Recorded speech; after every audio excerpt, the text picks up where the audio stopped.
Perfect. So, hi guys, hello. As I've just said to all the team here live, I hope you're all doing well in this heat this week. To everyone that's here live and listening back, it is unbelievably hot, but you're doing really well. Just a couple of things before we dive into this week's call. We're focusing on food logging and MyFitnessPal and tracking this week. But guys, it's a really crazy week. Like, this is the most extreme heat. I think this is going to go down as record hottest day there's ever been in the UK or something like that. Like it's crazy. So do what you can this week, guys. If you're not feeling as hungry, that's very, very normal. Try to still get some solid meals in, still try to get some protein in, give your body the fuel that it needs. But if you are a bit under your calories, if you're super, super low in energy and just not feeling that hungry, that is okay. This is not a permanent thing. Keep your water up. Lots and lots and lots of water. Like whatever you're having now, up it by like half a litre, maybe even a litre a day as much as you can. And obviously, don't worry about the scales, like, don't panic. You're probably not sleeping as well because it is so hot and no one really has aircon in this country. I wish I had aircon, but we don't. Your sleep is probably going to be a bit different. Your water intake is probably going to be different because you are sweating more. Also, your meals are probably a bit different at the moment because you've got less of an appetite. So, if the scales are not playing ball this week, if you're doing the stuff, if you're logging your food, if you're getting some steps in, trying to get to the gym where you can, you're not doing anything wrong. There's nothing wrong with you. It is just that your body is probably in a bit of a state of shock and is like, what's going on? We're not used to it being this hot. So don't worry and just hang in there. And I promise you, after a few days, the scales will come back right down and you'll just hit a new low point. But just keep going with these habits that you're setting here. But anyway, let's dive into this week's call. So we're talking about food logging specifically and MyFitnessPal. I want to show you guys today some really simple tips and tricks and a bit of a step by step on how to make your food tracking really easy. For any of you watching this, particularly maybe some of you ladies who are a bit newer to the program, have only been here for like a couple of weeks or so, food logging might feel a bit monotonous at the moment. It might feel a bit confusing. It might feel a bit like you don't fully know how to do it and you might be worried about making some mistakes. So I want to go through this with you and really show you how to log your food, some do's and some don'ts, some easy tips, so that you hopefully come away from this short call feeling like you know how to track and you've got a better grip on it. And also hopefully to see that it doesn't have to take over your life and it doesn't have to be crazy overwhelming if you don't want it to. And it can be really, really quick.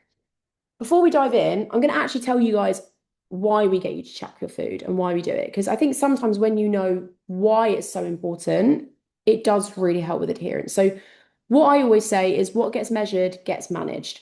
And that is the same in everything in this process. What you measure in this process is what you can manage. So, tracking your food helps you to see what is really happening. And it is a science. At the end of the day, it is a scientific process. And at the end of the day, what we're doing here by almost all of you guys right now being in a calorie deficit, what we are doing is a science. It is thermodynamics. You are eating slightly less calories than what you are burning per day in order to be in a calorie deficit and lose weight over time, right? That's essentially what we're doing, but it is a science. And tracking allows us to see this as a science and to have accurate data. And that's why we do it. It helps you to build awareness of your portion sizes, maybe any hidden calories, like the amount of people, and like lots of you guys have said this to me as well. Like when you're new in this program, the first few weeks, pretty much most of you guys say to me, like, it's actually really crazy to see how much protein is in something. Something I thought was really high protein actually isn't as high as I thought, or something that I thought was going to be really high fat and really calorie dense actually wasn't as much as I thought it was. It's really good to help you build awareness of that. And any hidden calories, like I said, there might be something that you think, oh, it's just a handful of nuts, for example. It doesn't have that many calories in. And actually, you realize it's a lot more calorie ridden than you thought. It's really good for giving you a baseline level of education. It also teaches you what foods are going to fill you up and are going to support your goals. So if you're logging your food and you get to the end of the day and you're like, I feel really good today. I don't feel too hungry. My energy's pretty good. I'm generally quite pleasant. My mood is quite good. You can then look back at your tracking and be like, ah, I had this much protein today. I had this much fruit and veg, and I made sure that I had carbs and fats on my plate. As a result, that stuff is making me feel pretty good energy wise. And that's why it's so good. It's just a really great tool of education. It is something that is going to give you control and flexibility. It is not going to give you restriction. I very much understand that a lot of you guys that have come into this process have probably tried to track before at some point, and it has felt time consuming, restrictive, unsustainable, unhealthy, even. It's felt like it's not been a good thing for you. And I totally understand that. The thing is, though, is that in a lot of those cases, I think it's not necessarily the tracking that was the problem. It was not having the guidance to be shown how to do it in a way that isn't obsessive, that allows you to still eat foods that you really enjoy, allows you to go out on the weekends and have the odd glass of wine, etc. Sometimes it feels that way and it feels restrictive and unhealthy because we haven't really been shown the path to do that. So tracking absolutely can give you control and flexibility. Just a fun fact for you. On average, we underestimate our daily calories by 20 to 25% when we're not logging. Even if you feel like you've got a really good grasp on nutrition, just human error, we tend to underestimate our calories by 20 to 25%. That means that we are thinking that we're eating 25% less normally than what we actually are, which is pretty crazy, right? That's why we track, so that we don't have to worry about that. We're not doing any blind guesswork. We're not stabbing in the dark, hoping that it's working. It is the one thing that is going to know and let you know for absolute certain that you are in a calorie deficit and doing the right things. And it is the only thing that works, despite, you might see this latest crazy marketing tool online being like, calorie counting is the worst thing you could do. Surprise, surprise, buy my product that I'm pushing, buy my diet pill that I'm pushing. Even if you see that jargon and that honestly, that slop online, a calorie deficit and logging is the number one thing that is going to get you guys to your goal. And you can do it in a way that is very, very healthy. But just remember that it's a short-term learning tool as well. This isn't your life forever now. You are not tracking your food forever and ever and ever and ever just because you want to be healthier and just because you want to put your health first. It's something that you need to do when you are in a phase of pushing for fat loss, or if you're pushing for muscle gain or weight gain, whichever way round you might be on the spectrum. You need to do it for that, but for those zones of working only. Once you get to your goal weight, once you get to where you want to be, you then do not have to track forever. We will then show you the tools on how to live a balanced life, staying comfortably at the new weight that you're at without having to incessantly track every single calorie. It's not a forever thing. Just remember that it's a short-term thing that is going to make your long-term results much easier. One thing I want to make really clear as well is consistency over perfection. I say this all the time, but there is a reason why I say it all the time, and it's so important. Small daily accuracy is going to be so much better than having just random good days and random bad days. You are much better off in this process with your tracking, and not only your tracking, but everything in this program. You are much better off having 2 weeks of consistency where nothing's perfect, but you show up every day and you are super consistent as and when you can be, rather than having 2 days that are completely perfect and then ultimately not being able to obtain that level of perfection because no one can, because we're putting too much pressure on ourselves, falling off the wagon, and then having a string of bad days because you feel guilty after that. That cycle is where a lot of people are kind of stuck in. Trying to be perfect for a couple of days, getting overwhelmed, feeling like it's too much, then spiraling, going off kilter, eating everything in sight for a few days, and then just go round and round and round in that cycle. I know that's the cycle I used to be in, and I'm sure a lot of you guys can resonate with that as well. So just to say that the small daily accuracy is so much better than trying to have random good days and random bad days. The goal for tracking is to build awareness so you can later, once you've got your goal weight, eyeball your portions confidently when you are at your target weight. So the tools you need, what you need in this program with me, with Adam, in Patient Fitness to have success. So you need to have MyFitnessPal and Everfit synced together. I'm pretty sure every single person here, unless you joined a couple of days ago, I'm pretty sure that every single person here will have that sorted. But you need to do that. Digital food scales, you're going to need to have that, and you're going to need to have that on your countertop. On MyFitnessPal, make sure that you save favorite meals or meals that you have often into the app. Use recent or frequent foods for speed. That is going to make things so much easier for you as you get deeper into this process. If you have meals that you eat very frequently, and if you are trying to lose weight right now, I would recommend having a few recipes that you use often just to make fat loss as easy as possible. Save them into MyFitnessPal, and then you can know going forwards that you can just relog the saved recipes that you use often. Logging your food will end up taking like 2 minutes per day. The 10-minute rule. Now, I want to talk about this in terms of tracking. The 10-minute rule, you absolutely can get to a place where tracking can take you 10 minutes maximum per day. And that really can be possible. What you can do is spend 5 minutes in your evening, so when you get to the end of the day, pre-tracking your breakfast and your lunch for the next day if you've done some meal prepping. That would be then breakfast and lunch for the next day ticked off, tracked. Amazing. You can then spend the next 5 days in the day logging any small changes that have come up and then logging your dinner for that night. Again, another 5 minutes. That's done. And that's 10 minutes total. And I would say that that's generous as well. Like most of the time, it takes like 2 minutes. So really, it could take a lot less than 10 minutes. I want you to start thinking of that 10-minute rule.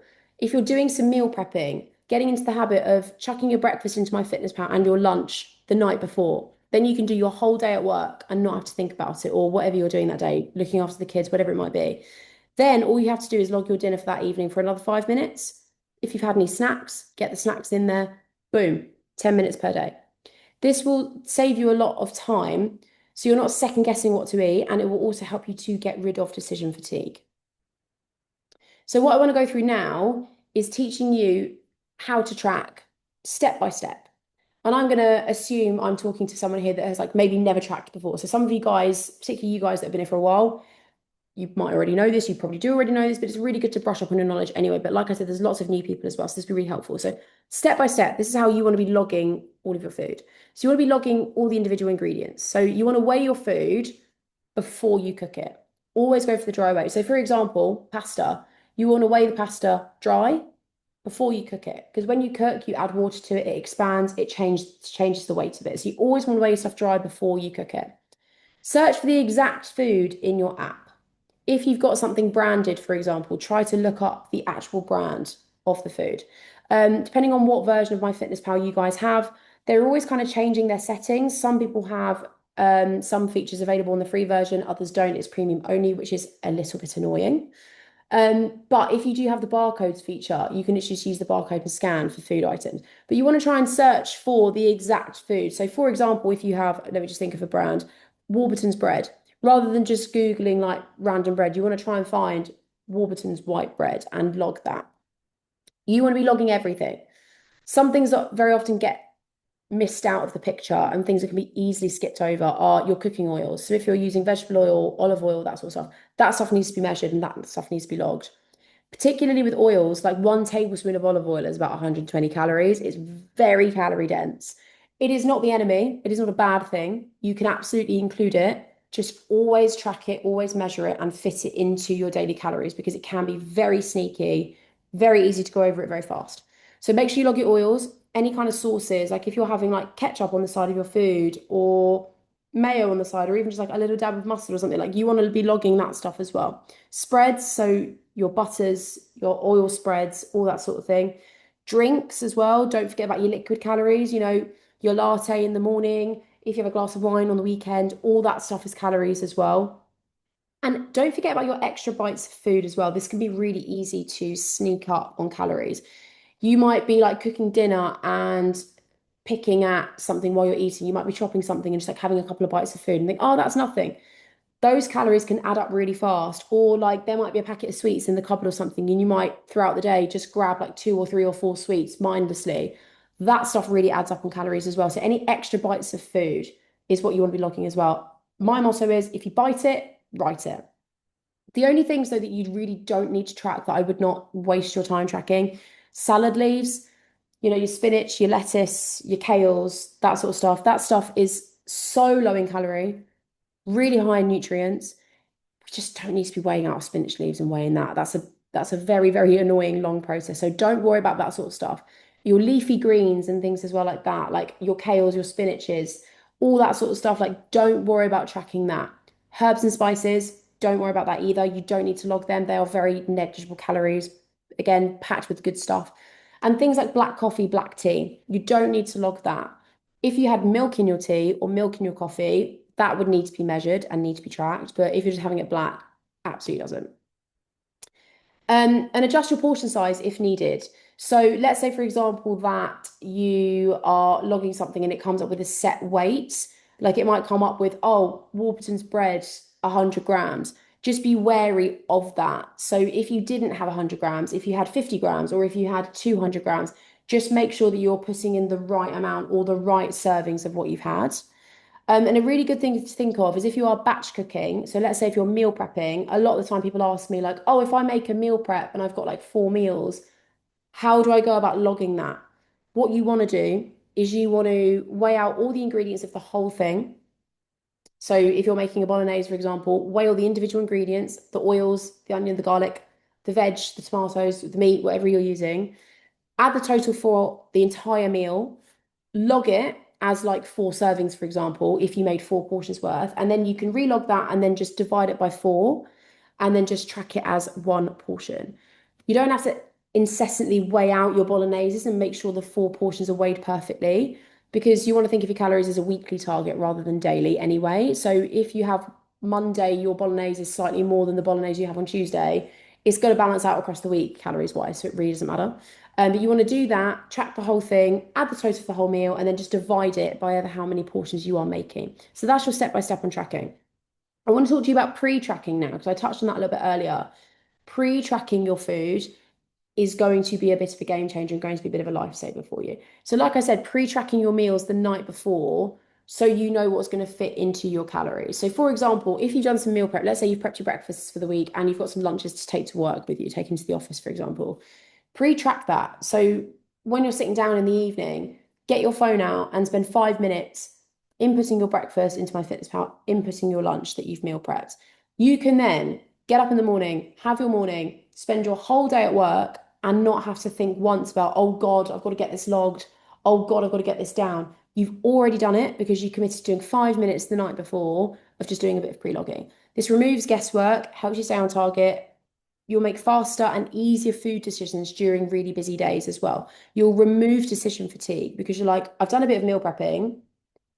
I know exactly what I'm having for breakfast and lunch. It's already inputted. So you can do your whole day worrying about more important things and making other decisions and the tens of other decisions that you have to make in your day as well. Tracking is going to feel a lot less time consuming and a lot less boring if you can commit to that process as well. You don't have to meal prep every single meal to have success. But for example, me and Adam, we work a lot. We will always prep breakfast and prep lunch for the week. Dinners, we don't tend to meal prep that so much because we are always home for dinner in the evening. We do work from home as well. So we will always prep a breakfast, we'll always prep a lunch just so that we can work in the day. And then dinner, we'll just kind of cook whatever and then we will track that just in the evening if one of us is really trying to lose or gain weight. We'll do that for breakfast and lunch. So you don't have to do it for every single meal. You don't have to, if you've got that flexibility for 1 meal a day, like you don't have to prep that all the time. But the ones where you know that you're pushed for time, like for us, we know that's breakfast and lunch. We will always make sure we do a bit of meal prepping on the weekend, just so that we can then do a bit of pre-tracking and just have it done and not have to think about it for the rest of the day. Oftentimes, when we feel like, oh God, tracking is so boring, like it takes so long, it's normally because we're not meal prepping. And because we're not meal prepping, we're not able to spend 5 minutes in the evening doing pre-tracking. That's often what the bottleneck is. And once we start to do that, it's a bit of a game changer. So, tracking do's. Do always be honest. Every bite, every sip. If you bite it, write it, like I said. There is absolutely no shame. Like, if you have a McDonald's, for example, we're not going to go, why are you having McDonald's? You shouldn't be having that. If you're having McDonald's every day, then yes, of course, I'd have to be like, hey, maybe we can take a look at nutrition. But get everything down. Get everything down on the paper, even if it's a glass of wine, even if it's a takeaway. You're allowed to have that stuff. You want to fit it in. You want to fit it into your macro. So do get everything tracked and be super honest. Double check your entries, make sure that the measurements are right, make sure it's right on the database. Log your meals before you eat when possible. Like I said, do a bit of pre-tracking. Meal prep your breakfasts, chuck it into MyFitnessPal the night before so you can just enjoy your evening, go to bed, not think about it the next day. And do repeat your meals often to save time. When I am actively in a bit of a calorie deficit and in a bit of a fat loss phase, which I am right now because I'm thinking about our August wedding, I will eat the same breakfast every day. I really don't mind that. I think I'm a bit boring as a person, and I'm also a bit of a creature of habit. So I have the same breakfast every day, and I love it. It tastes really good. I probably won't change it for a long time. So that's me sorted. I have the same breakfast every day. So I can just get up in the morning, relog my breakfasts that I've had every day for ages, and just relog that, and it takes me 2 seconds. But do repeat your meals pretty often to save time. When it comes to lunch and dinners, when one of us, between me and Adam, is actively trying to like either cut or bulk, we will have a few, like 3 or 4 different lunches and 3 or 4 different dinners that we love. that we rotate between quite frequently so that tracking is not time consuming and is really easy. Because you know what it's like? If you're trying to do a different recipe that you've never cooked before every single day, you're going to have so much washing up, which no one wants midweek. It's going to take you a lot longer to cook it because it's always the first time you're cooking. You know how it is. The first time you cook a recipe, it takes bloody ages, even if you think it won't. It does me anyway. It's just a lot more time consuming if you're continuously scrolling and searching for new recipes. Enjoy what you eat. You don't have to be bored by what you eat, but have a few good recipes that you can just rotate through and just keep this as simple for yourself as possible. Tracking don'ts. Don't stress about being perfect. Like I said, you're much better off being consistent all the time rather than a couple of days of perfection than just falling off the wagon. Try not to skip meals to save calories. Like, absolutely, when you've got meals out on the weekends, we will help you do a bit of calorie banking. We'll help you make some plans for that. That's totally fine. But don't ever feel like you have to skip entire meals to save calories. Don't let tracking take up your entire day. Like I said, if you're doing a bit of meal prepping and you can commit to logging your food a little bit the day before or doing that kind of mentality, tracking is going to take you like 10 minutes per day. And try not to rely on memory as well. Like I said at the start, on average, we tend to underestimate our calories by like 25%, which is huge. So we forget stuff, even if we think, oh, my memory is really good and I'm really on it. Like, we do just forget stuff. So try not to log your food the day after as much as you can. Try not to log it like a couple of days after and think, oh, I need to get that logged, but like I'll do it on Thursday when I'm not in the office or something. Try to get it logged straight away as much as you can, just so that it's done, it's out of your head, and it is as accurate as possible. So we've talked about meal prep a little bit, but why meal prep really matters, just to kind of go over that. Tracking is only really able to be quick if you've got food ready to go. So these kind of come hand in hand. If you want to be able to spend 5 or 10 minutes a day only logging, you've got to be willing to do some meal prep. Prepping meals is going to save you so much decision fatigue and so much time. I know that on a Sunday, thinking about having to do some meal prep is not your idea of an amazing day. Like, every Sunday rolls around and we're like, oh God, right, okay, food shop, got to do a bit of meal prepping. Like, we never look forward to meal prepping. But what I do love is that right now it's a Wednesday. I haven't had to think once about what I'm going to have for breakfast or what I'm going to have for lunch. The only thing I have to think about is what quick dinner can I make. It removes so much decision fatigue and saves you time in the working week. So a little bit of time, 30 minutes, an hour, sacrificed 1 day a week to save you like 6 hours in the working week, definitely worth it. I can't see how that wouldn't be worth it. It's going to help you and make it much easier for you to stay in your calories and still enjoy what you eat as well. If you've done a bit of meal prepping, if you're like, I've got my meals in check, I've saved a couple of hundred calories to have a bit of chocolate or have a glass of wine or have what I love. If you're able to do that, it's going to make it much more likely for you to control your calories and still enjoy what you eat. It also prevents a grabs whatever available moments as well. When we are just kind of like not thinking through our meals and not planning, and we're trying to grab stuff on the go, it's way harder to hit your protein goal. It is way harder to get stuff logged down because you're here, there, everywhere, and just grabbing stuff on the go. Sometimes it's fine, but meal prep is going to make things a lot easier for you, absolutely. And it's going to be much harder for you to go over any calorie goal as well. If you're like, I've prepped this for the week, I've spent my money on this on the food shop, this is what I've prepped, this is what I'm having, it is pre-tracked into MyFitnessPal. You are giving yourself so much accountability already that you think, right, well, if I've gone to this effort of prepping this food and tracking it, you're going to be much more likely to eat it and much more likely to stick to your calorie goal as well. Some common mistakes that are often seen with tracking, I just want to go by. Guessing your portions instead of just weighing it out. Always weigh it out. Forgetting to log sauces or oils, like I said at the start, that's normally quite a big common mistake. Forgetting to log your drinks, liquid calories. Using random entries from the app database. So what I mean is, rather than thinking, okay, I have made a chicken curry, rather than going through and logging the chicken, the sauce that you've used, whatever you use, the veg that you've used, whatever it is that you've put into there, rather than logging everything and weighing it individually, just searching chicken curry on MyFitnessPal and just grabbing the nearest one, that is very unlikely to be accurate. So as much as you can, weigh stuff out before you cook it, pre-track it. Giving up when you go over on your calories as well, that's a very, very common thing. Most people think, oh God, I've gone over one day, so I've completely blown it now. You absolutely haven't. You want to really think of your calories as a weekly goal rather than just an individual day. So if you do go over one day, it's no stress. You can just use the rest of the week to pull it back. And not planning your meals in advance, that is a common mistake as well. Like I said, if you want tracking to be something that only takes you 5 or 10 minutes a day, the answer is you've got to do a little bit of meal prep. And that bit of discomfort on that Sunday to prep, even if it's just a few protein sources, is going to save you a lot of time in the week. The bigger picture, once you have done this phase of laying the foundations and really understanding nutrition and really understanding numbers and portion sizes, once you've done that and once you've got to your goal weight, you will know your portion sizes pretty well by eye when you are then in maintenance. You'll naturally have learned to make better food choices by laying that groundwork and doing that food tracking process. You will really get in tune with your hunger and your energy levels as well. You will reach your goals faster without cutting everything you love. What gets measured gets managed, right? Like I said at the start. So if you're measuring, you can manage it. You will get to your goal much quicker because you have the data. You know for a fact whether you're in a deficit or not. And you will also still be able to include the things that you really, really enjoy.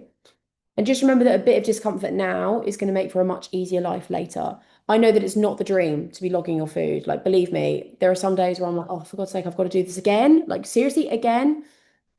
That foundational, boring stuff that you don't see on Instagram, that you show up to day after day, logging your food, getting your steps in, going to gym, whatever it is, that showing up day after day isn't the stuff that is like fun or glamorous, but it's the stuff that works. And just remember now that yes, tracking is not the dream and it's not the most fun thing you're ever going to do.